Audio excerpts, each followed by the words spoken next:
Funding for This Is Nashville comes from you, our listeners, and Music City Prep Clinic, Nashville-based provider for PrEP and offering comprehensive sexual health services in an environment designed to be safe, professional, and shame-free. Learn more at musiccityprep.org. I'm Khalil Ekulona, and this is Nashville. One of the best ways to beat the summer heat is to take a dip in your local pool. From water games with friends to getting some exercise, pools offer us a chance to relax in the bountiful element known as water. Our city has a number of public pools that are open to the community, and a bunch of them are about to open for the season. We also have natural bodies of water around Middle Tennessee that are also really cool and great. Today, we'll learn more about how to and how to have fun and be safe in the water. Speaking of those public pools, my next guest has been hard at work helping to get things ready. I'd like to introduce Antwan Majors, Special Programs Coordinator for Metro Parks, to the show. Antwan, thanks for being here and welcome to This is Nashville.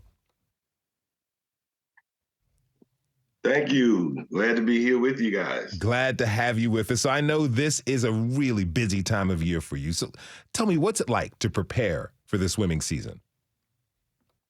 You know, it's a lot of work involved, getting the summer pools cleaned out and getting them filled up, making sure all the maintenance is taken care of, as well as getting staff put in place, getting everybody hired.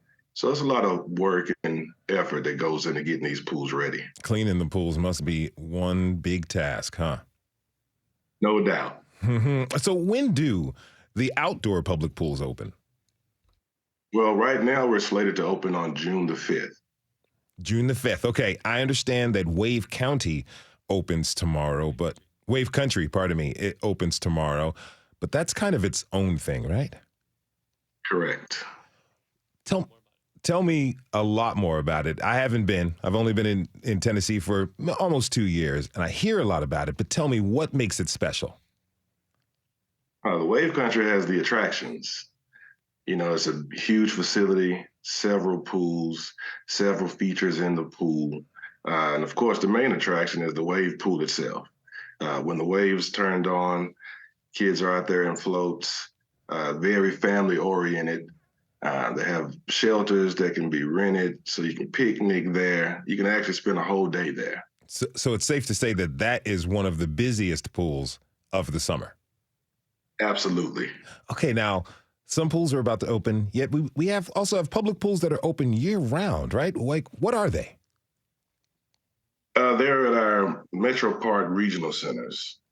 So, you know, we have Hadley Park Community Center, Coleman, Hartman, East Park, Smith Springs Community Center, as well as Napier will be opening in the future year-round. Now, you are based at Napier Center, which I understand didn't have a pool for a while. Tell me about that.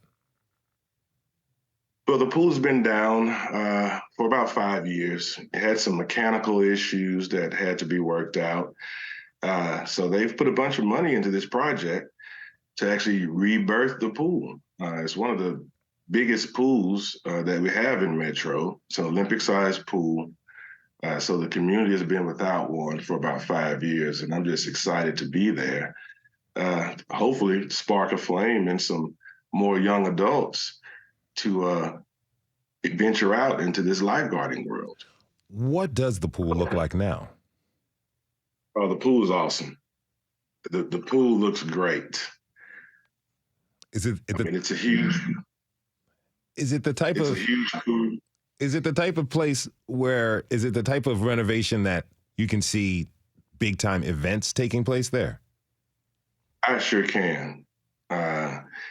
It's one of the biggest. And, you know, the good thing about it, it's indoors.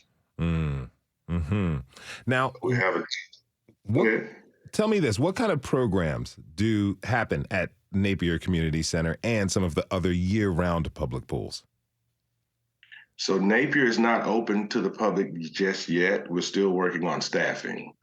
But at the other indoor pools, all of them offer water aerobics for various groups. We have Learn to Swim, everybody offers a lifeguard academy, and each pool kind of runs as its own entity as far as the programming is concerned. Mm-hmm. So you have a multitude of things happening at each site. Now, I understand that you've been at this for a while, right? Have. How did you get your start? I actually started as a teenager. I was just doing this in the summertime, in between school. And after graduation, I figured out I could do this full time. And it's been history after that. Mm-hmm. What do you enjoy most about this season? I enjoy the teaching aspect. We're putting young kids to work, giving them some good jobs here. It's a fun job, but the Learn to Swim programs that we offer are awesome. We get a lot of our lifeguards through our Learn to Swim programs. Mm-hmm. So it's pretty cool watching the kids grow and turn into young adults. And some of them, they go on to swim teams. They go on to college with some of the trainings that we've provided for them. So it's outstanding. All right. Speaking about teaching people how to swim, we're going to get to that in a second. But first, let's take a quick break. When we come back, we'll talk about the one thing that is imperative in order to make the most out of any visit to the pool. It's knowing how to swim. Can you swim? Or are you looking to learn? Let us know by tweeting us at This Is Nashville. We'll be right back.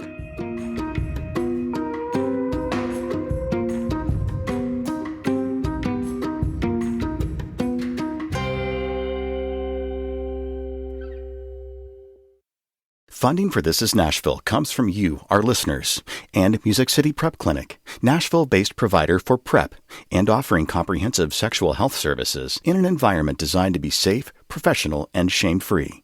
Learn more at musiccityprep.org. I'm Khalil Ekulona, and this is Nashville. When I was a kid, swimming at the neighborhood pool was an essential part of the summer. My friends and I would compete in all sorts of ways, from racing to diving contests. We even tested our lung capacity by seeing who could swim the most laps while holding their breath. I won, by the way. But, we wouldn't have had the opportunity to engage in those activities if we didn't know how to swim. Funny thing is, a lot of people don't. Just ask your friends, you may be surprised. Thankfully, there are people who teach swimming to folks of all ages. My next guests find joy in teaching others how they can make their way in the water. Ellen Crosby is the aquatics coordinator at the Centennial Sportsplex, and Seriol Kumabong is a student at Vanderbilt, swim instructor and lifeguard. Thanks to you both for being with us. Welcome to This Is Nashville. Thank you. So great. Thank you for having us. Great to have you both. Now, before the break, we were talking about the scene in town, what's open year-round. Centennial Sportsplex is a bit of an outlier. Ellen, what's the origin of the Sportsplex? The Sportsplex was built a little over 30 years ago when the Olympics came to Atlanta, and they were doing the trials at the Sportsplex. And it was built specifically to be a competitive facility. Okay, so what else makes it different from the other city-owned pools? It's revenue producing, so its purpose is to actually generate revenue through competitive swimming programs, as well as programs that are for underserved groups in the community, just trying to reach every population in the community, basically. What are those competitive swimming programs like? Pretty intense. They're very impressive, actually. Yeah, they swim all year long, and they travel around the country, and they swim at different levels. They swim, compete against people in the state. Then they have regional competitions. They have national competitions. Some of them have been recently in the Olympics and done very well. So it's impressive, and they have all ages, even the adult groups. They do not want to miss practice. They start at 5 a.m. and there's something happening 7 days a week. It never stops. So Nashville has produced aquatic Olympians. Yes. That is really cool. Now, talk to me. I understand there are also swim lessons at the Sportsplex, well, right? Yeah, same thing. It's a program that operates all year long. People can come and go at any time. And they are set up in levels where you learn a particular skill at level 1. And then when you graduate that, you move up to level 2 and so on till you get through 10 levels. There's a bridge group that kind of prepares those kids then for swim team. And then there's the swim team. And then, like I said, there's the adult group after that. So they've really captured just about every age. Okay. So I'm curious about access. Like, how could someone take a swim there? Can you just walk in or? You can swim. We have public swimming, so people can come in and pay a day rate to swim laps. They can buy memberships to do that, which actually gives them access to the entire facility, not just the pool. Or they can sign up for one of these programs, one of these third-party programs that's there all year. Okay. Now, Seriol, tell me, how did you get your start swimming? So funnily enough, I started in high school as well, through joining the swim team. And, through that, the facility we actually practiced at, they were in need of lifeguards at the time. So, I was like, I'm already on the swim team. Why not use that experience to sign up and become a lifeguard? And ever since then, that's how I've gotten my start. And I've been a lifeguard ever since. Now, you learned how to swim with the swim team. Where did you learn how to swim? I actually taught myself how to swim when I was about 11 or 12 years old. It's a funny story, actually, because when I was about 10, I had an incident at the pool where I almost drowned. Wow. I was in the water with another kid. We were splashing around, having fun. And, we started venturing towards the deep end. But I didn't take notice of that, because I had all thought it was the same depth and things of that nature. So we had ventured over there. And when I realized I couldn't stand, that's when I started to panic. The lifeguard had to hop in and come get me with the rescue tube. And, after that situation, I definitely did take a break from the water because that was quite traumatic. But I think about a year later, I was like, I actually really enjoyed being in the water. And there's nothing stopping me from, teaching myself how to get back into that. So, I actually started watching videos on YouTube, and I go out to the pool at my apartment complex and I just practice in standing depth water. I just practice how to tread, and eventually I got the hang of it. And, that carried on and to me joining the swim team in high school and eventually being a lifeguard. What events did you swim for your high school team? I really swam all of them, but there was this time my sophomore and junior year where I was swimming 100 fly for a lot of the events because, I was one of the few people on the team who actually knew how to swim that stroke. So 100 fly and also 100 backstroke as well. Yeah, those are my events, I'd say. How good was the squad? We actually, we really developed a team while I was there. I think my junior and senior year, we went on to third in the county, and the junior and senior year, we also made it to states as well and some events and the relay. So we really developed a long way while I was there. Hey, that's not bad for teaching yourself how to swim. Look, at the University of YouTube, if you want to learn anything, just type in a prompt. Okay, so, I understand that you want to incorporate swimming into your senior college project. Tell me why. Yeah. Tell me why. So basically, I'm a rising senior at Vanderbilt right now. And so we have students in the College of Arts and Science. They have an immersion project where they have to do some people do research, people do internships, and there's also community outreach as well. So I wanted to, take advantage of that community outreach. So earlier this semester, I was just asking, I was just thinking of ideas I could do. And I just started asking my friends, if they could swim, things of that nature. And a lot of the responses I was getting back were, they didn't know how to swim or they weren't comfortable in the water. So that got me thinking, why not use my water safety instructor certification to give back to my, college community and start teaching my peers how to swim, teach them a life-saving skill that could, further open up other avenues like Antwan was talking about earlier. Now, when you asked them why they never learned how to swim, what did they tell you? A lot of the responses really centered around, just never having access to the pool or just never being down there because, there's always been that stigma, especially in the Black community about, how dangerous the water is and, about how a lot of us can't swim. So I feel like, they just never really went down to their local pools because, water sports or water activities were never really introduced to them. Now, many communities, especially African-American neighborhoods, have been without pools due to the legacy of segregation. That's something we'll explore in more depth in a future episode. Now, Antwan Majors with Metro Parks is still with us. When I heard the statistic that 60% of African-American kids didn't know how to swim, I was really surprised because everyone I knew growing up was swimming. Like I said at the top of the segment, my neighborhood had a pool. Now, Antwan, as you mentioned earlier, the Napier community was without a pool for several years. How did that affect the kids in that area? A great deal. We've instituted a program there that's a grant-funded program, and that's the Lifeguard Academy I run. And it's a paid program to pay kids $15 an hour to commit 10 hours a week for at least 10 weeks. But the problem is you'd have to have some type of swimming background to participate. So a lot of the people that were showing up, have very limited swimming background.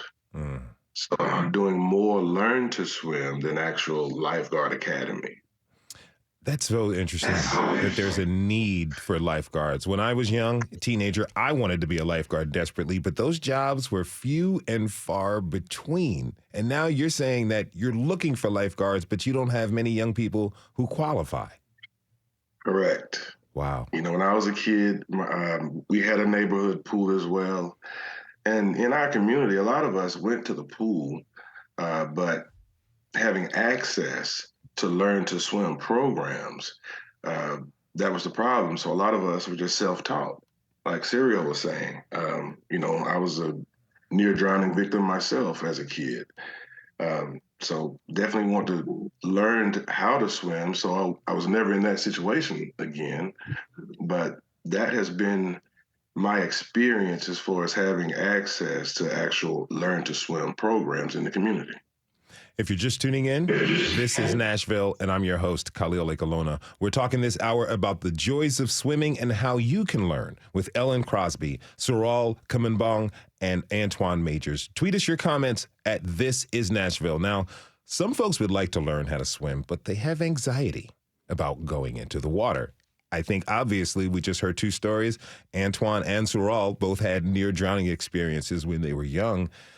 Ellen, how do you approach that when you're teaching someone how to swim? Well, I think no matter what, the first pieces of learning how to swim are just staying calm. So there's plenty of ways to learn that.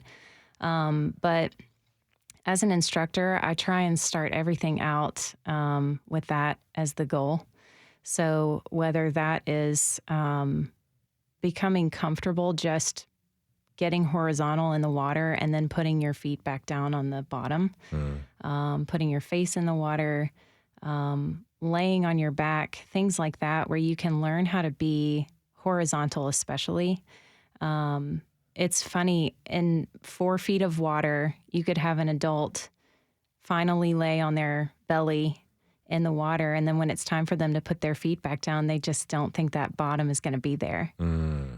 They know it's 4 feet. They know they were just standing in it, but their brain is telling them that floor is not there. Yeah.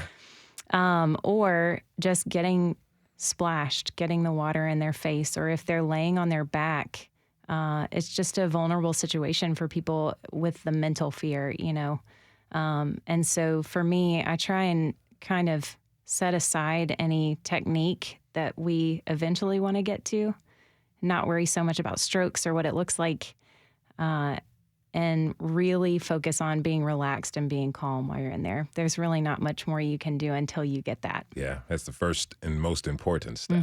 Now, some folks may watch the Olympics or the Olympic trial, world championships even, and they want to try their hand at the 100-meter breaststroke. What do you recommend for beginners? I mean, I always tell people to go very slow. And again, that's a way to stay calm. I think breaststroke is a nice thing for people to start with because you are looking forward the whole time and you do come up to breathe every single stroke. It's a really hard stroke to figure out how to do, but it's not always as hard on your body. So like butterfly tends to be easy to teach. It's just very hard to do. Breaststroke is hard to teach, but it's easier to do. Okay. So it's a good start for people. I actually will even teach triathletes and people that are going to swim in open water. I'll have them practice some breaststroke as well so that if they ever need to see where they are, they can keep moving forward, but maybe stay calmer and see where they are, get around the buoys and things like that. So it is a great stroke to start with. It's a pretty technical stroke, but the great thing about it is if you're just kind of going slow, you get to breathe every time and you get to look straight ahead the whole time. All right. Now, if someone begins to panic, what should they do? What should they be telling themselves? So usually people are doing way more movement than they need to be. It doesn't take very much movement to tread water. It doesn't take any movement to lay on your back. I really, really recommend that people learn how to get on their back so that they can just breathe and they can lay there as long as they need to. And then if they gently kick their feet where they might not even really be splashing much, it's enough to move your body until you get to the closest thing. So really, if you start moving way too much when you're panicking, you're not helping yourself. Slowing your movements down and either treading water by just gently pushing and pulling water, or laying on your back and even just laying still on your back are ways to calm down. Okay. Now, Seriol, what do you like to focus on when you're teaching people how to swim? A lot of the same things that Ellen focuses on as well, because the biggest step is getting people comfortable in the water before we can actually move on. So I remember my teaching experience, the first thing we do in every class, even with the little kids, even up, all the way up to the adults, is just get everybody in the water, get them to just bob up and down, get their heads under, get their faces wet, and just get comfortable and acclimated with the water, because, being comfortable is the biggest step. As a lifeguard, what are you keeping an eye on when you're scanning the crowds at the pool? As a lifeguard, you always have to focus on, who you think the strong swimmers are, who you think somebody might, struggle a little bit. Those are the ones you tend to keep an eye on. Like over the years, you get better at this the more you do it. But yeah, that's definitely something you acclimate yourself with. And also as a swimmer, I've experienced competitive swimming as well. So I can pretty much tell who's a strong swimmer, who looks like they might struggle a little bit. So those are the things I tend to look out for when I'm lifeguarding. And, I might see a patron walk in. They might not look that strong of a swimmer, or somebody might walk onto the deeper side of the pool. They're just looking around, acting kind of nervous. I might blow my whistle, ask them to walk over to me. We'll have a little conversation. I'll ask them if they're comfortable being in this depth. And if they're not, then, I'll recommend that they stay in, chest deep water or water where they can stand, just things like that you learn over the years. And the number one rule, no running in the pool, right? Exactly. Now, Antwan, you also taught swimming a lot. What do you like about it? Well, I like, seeing the light bulb go off, all the tools and elements you're giving them to support themselves in the water. And every now and then, for the most part, you'll see the aha moment when they get it. And so that's instant gratification for an instructor when the work you're putting in, you see it pay off. What's it like to see that aha moment when you're giving someone a skill that they can take around the globe? Absolutely. Skill, hopefully they can pass on hopefully a skill that they'll continue to practice and work on. So for most instructors, that's why we do this. That makes it all worth it. Ellen, I see you nodding your head. It's very true. Yeah. I always give the speech, if you can swim in this water, you can swim in any water. But hopefully, with what they're doing, these two gentlemen, their programs will teach a lot of first-time swimmers, families that have never had swimmers before. And I'm hopeful that if they go on vacation or if they go out to Percy Priest Lake or somewhere like that, that someone in the family will know what to do if anything happens, or that maybe they could learn how to teach their younger siblings and just pass it on, and hopefully not have so many families where there's only one swimmer. Tell me, what can swimming do for people that maybe other forms of recreation can't? Well, you're weightless in the water, for one thing. So people love the effect of not pounding on their joints while they're exercising. So that's probably the first thing that comes to mind is just getting people off of their joints. The other thing would be holding your breath really does teach you to exercise at a lower heart rate. And then having a lower heart rate during your daily life, it's a very healthy thing. So for me, those are my two favorite things about swimming, really, is being easier on the joints and having that lower heart rate. And the weightlessness of it and the ease of moving in the water. I can imagine that for people of different abilities, it has benefits for as well, right? Most definitely. I've a long background with teaching people with special needs. And some of those are intellectual needs, but also a lot of physical needs.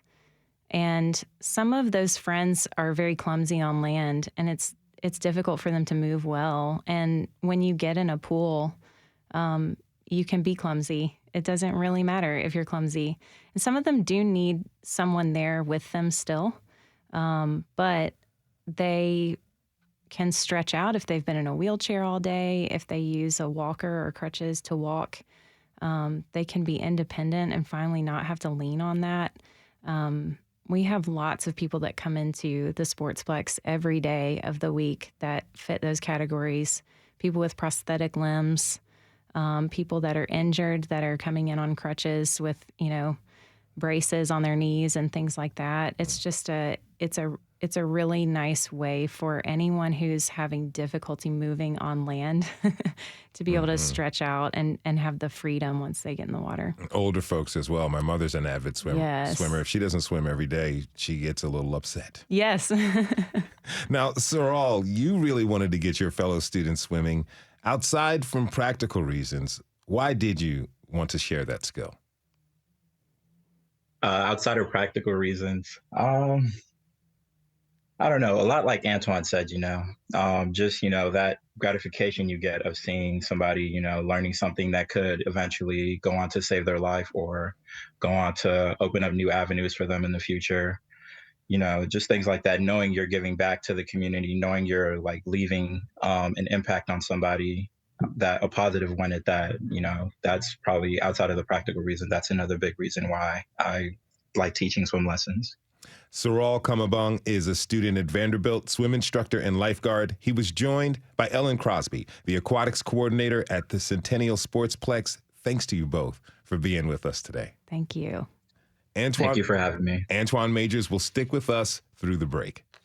When we come back, we'll jump from public pools to the outdoor swimming holes and learn what swimming in nature is all about. Do you swim in nature? What do you enjoy the most about it? Tweet us at This Is Nashville. We'll be right back.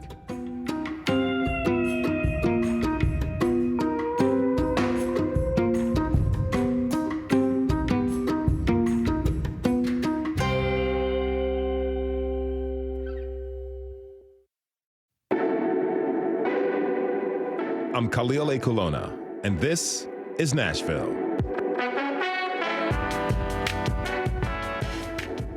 As the swimming season is about to get started, it's important to stay safe.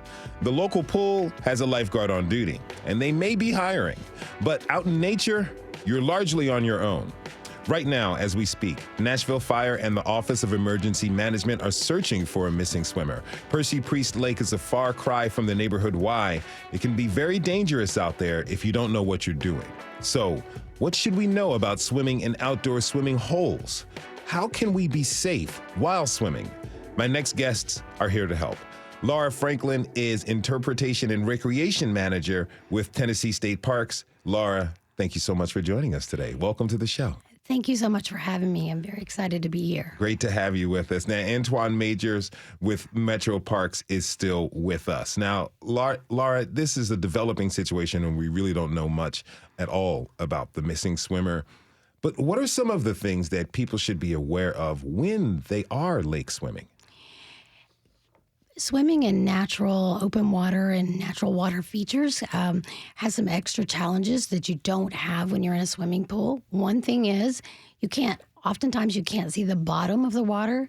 And when we've had major rain events, then the water can sort of hold things that we can't see, which are hidden features like trees or rocks or other things that could entrap you. Pollutants that have been washed downstream, especially in rivers and in our lakes. So there are things that can be down there that can hold a swimmer underwater. There's also currents that can hold you down, especially if you're not familiar with that and how to manage the way water flows. And oftentimes we really underestimate the power of water, especially moving water. One of the things is that if water is moving 3 miles an hour. So that's a leisurely pace if you're walking a 20-minute mile. Mm-hmm. It's the equivalent if you're trying to swim across that. It's the equivalent of about 80-mile-an-hour winds. Wow. So we really underestimate that. And if you're walking in water above your knees, if it's moving more than about a mile an hour, you have to have additional support to stand up so you can be swept away. And these are a lot of things that people don't even consider or think about. Now, you mentioned low visibility and hazards in the water. How can someone identify that before they hop in to take a swim? Well, one of the things that you can definitely do is wade in shallow areas where you know the water would be shallow, and then look for drop-offs, and then look for things that might be just below the water surface that are maybe submerged, so tree limbs or other things that would be floating in the water. You also, one of the best things that you can do for extra layers of security is wear a Coast Guard approved life vest, your personal flotation device. That way, even when you have something unexpected happen to you, you have that extra layer of buoyancy, and life jackets really do save lives. What are some of the most common mistakes that even the most experienced swimmers make when they're swimming in natural waters? Oftentimes, weather can be a huge factor, and we get out in the morning and it's a beautiful, lovely day, and we think we're going to go out and go to the lake or to the river for a nice, leisurely, relaxing day. And sometimes we don't always tell people where we're going and when we're going to come back, so people don't know if something goes wrong, when to start looking for us. And sometimes we get complacent and we think, well, I've done this hundreds of times. Nothing's ever happened before, but we never planned for something to go wrong. And so unexpected weather events, wind can really be a huge factor, especially on a place like Percy Priest Lake, and can sweep you away. And then medications. Sometimes there could be alcohol involved, other things that can affect you in your ability to make good choices. Now, one of the pieces of advice you just gave us was to kind of wade out into the water very quickly. But I understand that sometimes the depth change of a lake can be pretty drastic. Right. Talk to me about that. Right. You can be walking along and it's very shallow, and then it really drops off. Many of our lakes are reservoirs that have been, at one time they were a natural creek or river, and they have been dammed up for flood control and for water supply for us. And so those, what was normally or formerly a deep gorge or valley, which is a great place to hold a lot of water, can also be very sharp drop-offs. Mm-hmm. So it's something that you really need to consider, and always wearing a life vest can help you make sure that you're being safe. And, if we've got floats and swim noodles and things like that. Those are great fun for, leisurely activities, but having that life vest that's properly fitted and buckled up is always the best option for you. Okay. Now, Antwan, pools are a bit more of a controlled environment, but we still have to be safe. You've been a lifeguard. What do lifeguards want people to keep in mind when they're swimming at their local pool? For the most part, we're outside, so keeping hydrated is normally one of the number one factors, dehydration. Staying in the sun too long, don't forget your sunscreen, and of course, the alcohol. You should not drink alcohol and be out in a setting like that. Mm-hmm. How much of a problem is that for folks? Generally, we don't have that issue. But it's still, you have to make it known that it's prohibited. Mm-hmm. You don't want that at any of your sites. Now, is there a lifeguarding story from your experience that really stands out to you? Well, yeah, when I was new to the lifeguarding world, I assumed a lot. So I learned not to assume and trust anything. You would think most people, especially with our adults, you would assume they know how to swim.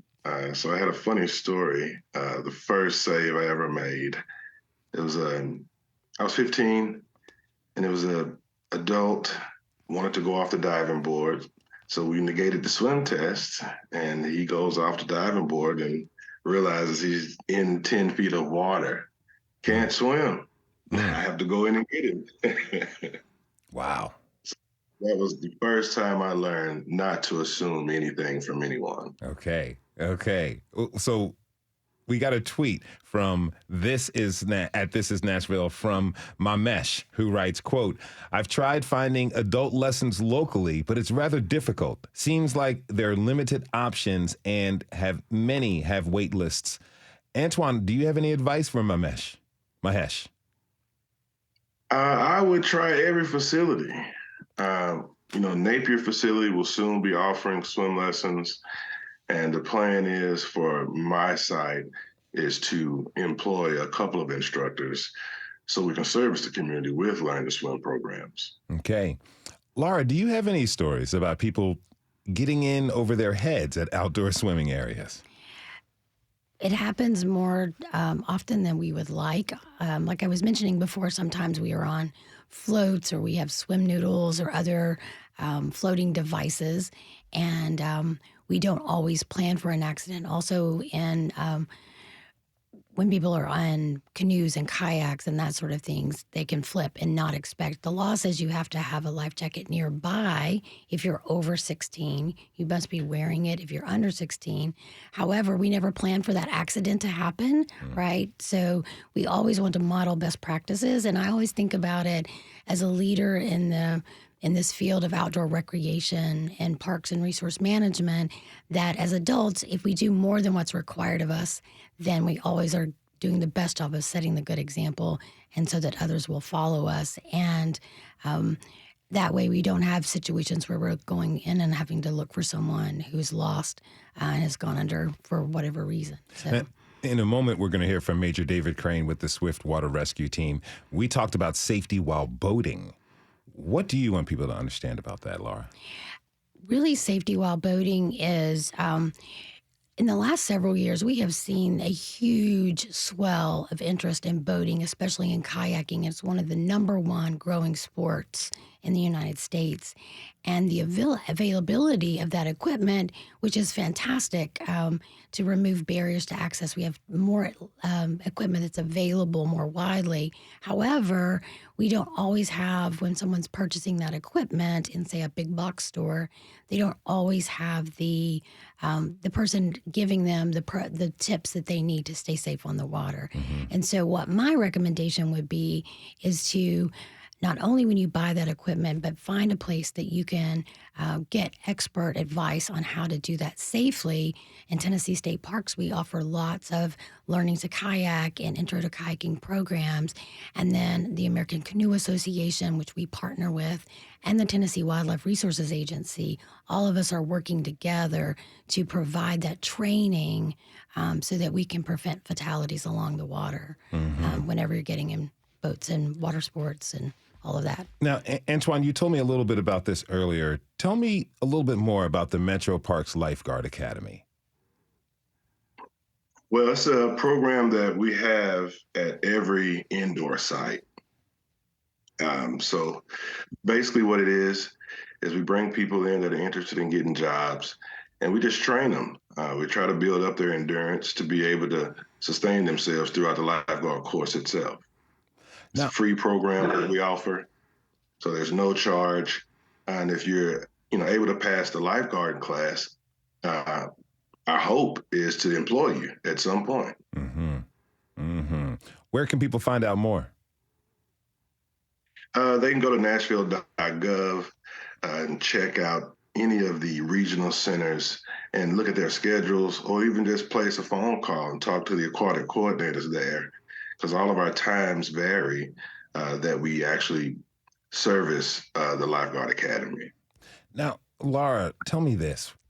What do you want people to know about the joys and the dangers of swimming in natural waters? I grew up in a rural area of Tennessee, and my first experience swimming was in natural water features, actually in Clear Creek. And it is one of the most fantastic things to swim in those natural pools and at the bases of waterfalls. We have so many of those in the Tennessee State Parks and across the state in general. And it can be one of the most beautiful, relaxing, enjoyable things to do.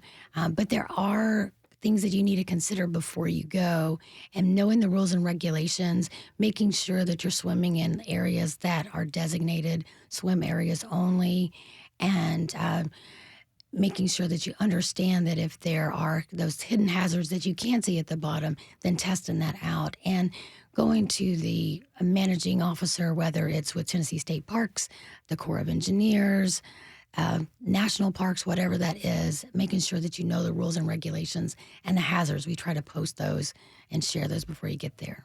That was Laura Franklin with the Tennessee State Parks. She was joined by Antwan Majors with Metro Parks. Thank you both for being with us today, and happy sweet swimming season to both of you. Thank you so much. And this is the wrap up of National Safe Boating Week. So I really want everyone to know the hazards and the joys and get out there and be safe on the water. All right. Thank you so much for that. It's Friday. You know what that means. Time for me to take a ride with a fellow Middle Tennessean. To keep up with the theme of water safety, I hitched a ride with Major David Crane, a 31-year veteran with Nashville's Emergency Support Unit. He's a part of the Swift Water Rescue Team.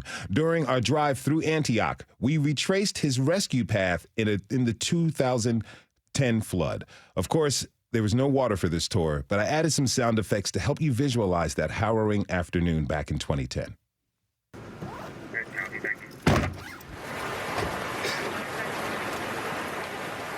Very first call that I took was at a trailer park out in Antioch, off Antioch Pike. Incidentally, it doesn't exist anymore thanks to that flood event. We were called out to rescue a mother and two small children who were in their trailer, but the water was coming up and they had no way to get out. By the time we got there and got a boat in the water had come up into the trailer park and into her trailer. By the time we got to them, I swam through the front door of her mobile home. Wow. She was standing in the kitchen. She had one, looked like to be about a 3 or 4 year old child standing on the countertop out of the water, and an infant in a car seat on top of the refrigerator, because that was the only safe harbor they had inside their home.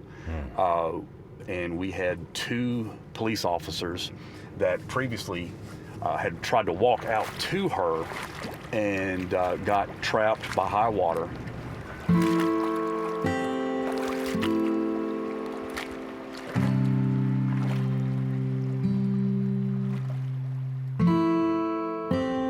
The boat we were in we had debris that fouled the motor and propped, and we were pushed up against a mobile home. We had to bail out of that boat and climb up on top of another mobile home. So now we're trapped. The rescuers became in need of rescue. Wow. The police officers were swept away. My partner at the time, in nothing more than basically street clothes and a life jacket that was not rated for rescue work, ran as hard as he could off of the trailer in an attempt to rescue the police officers. Last time I saw them, they were swept. Everybody was swept away. Fortunately, and by divine intervention, one of the police officers was able to self-rescue and climb up on a trailer on the other side of the trailer park. One of the police officers drowned, and fortunately my partner, due to his not giving up and divine intervention, was able to locate the officer, bring him to the surface, and get him over to the porch of another trailer, worked him for a minute, and brought him back. Wow. So within about 10 minutes of everybody being swept away, I could finally see one officer, and he could see my partner with the other officer. So we were able to yell to each other and realize, you know what, we're still alive.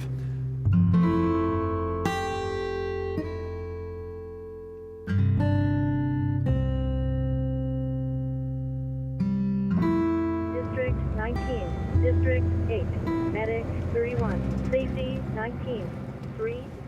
How fast was that water coming up? Well, when our boat got caught, we were between two mobile homes. There was a tree between them that had caught a full-size dumpster that just happened to be floating by, and that's where we were pinned in all of that mess. Pretty shortly after I realized that they were okay, I had already called for help. The trailer that I was standing on floated away with me on top of it. And I was able to, thankfully, it floated to within about 6 feet of another mobile home, and I was able to run and jump to the roof of another trailer. Before they got me, that trailer started floating away, and they finally picked me off out of a tree. Wow. When I finally hit solid ground, you've heard the expression, there's those events in your life that give you a soul marker. Mm-hmm. That one was definitely a soul marker.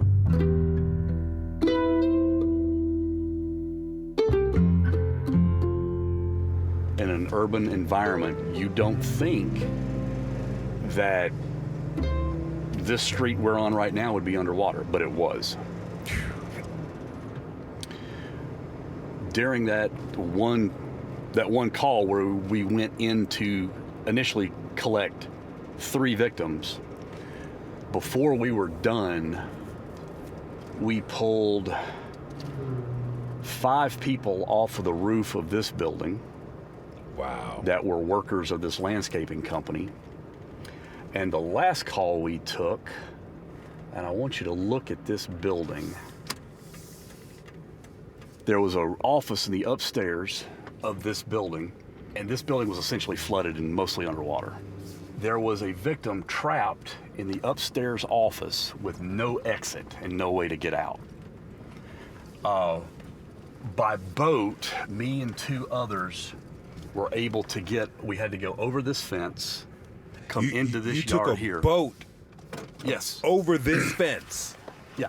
The equipment shed on the landscaping company next door, we were barely able to get the boat under the roof. We took our axes and punched through that roof, jumped over on the roof of this building. We had no idea the layout of this building and had no idea where our victim was.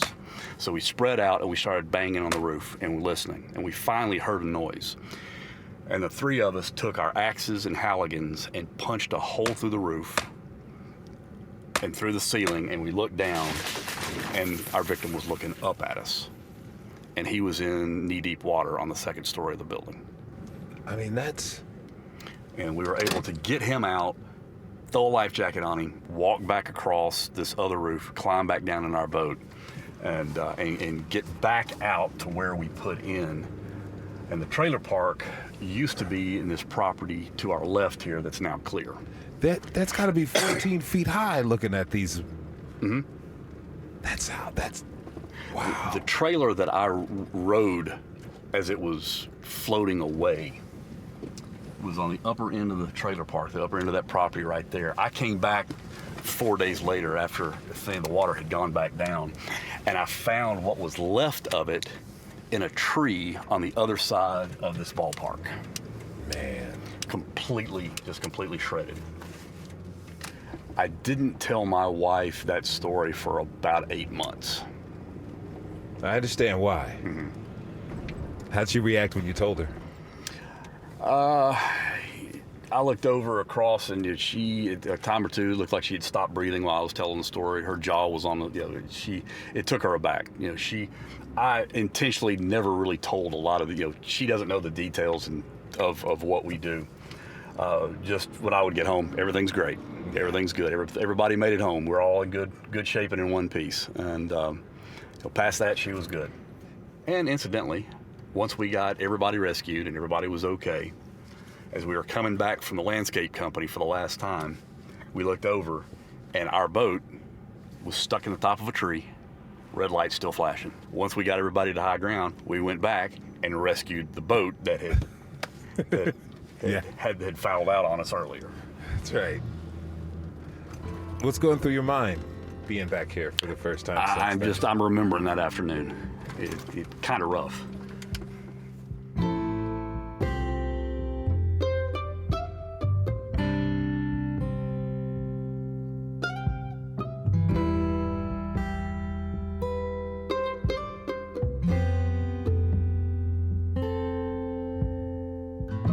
Riding Shotgun is supported by Zander Insurance.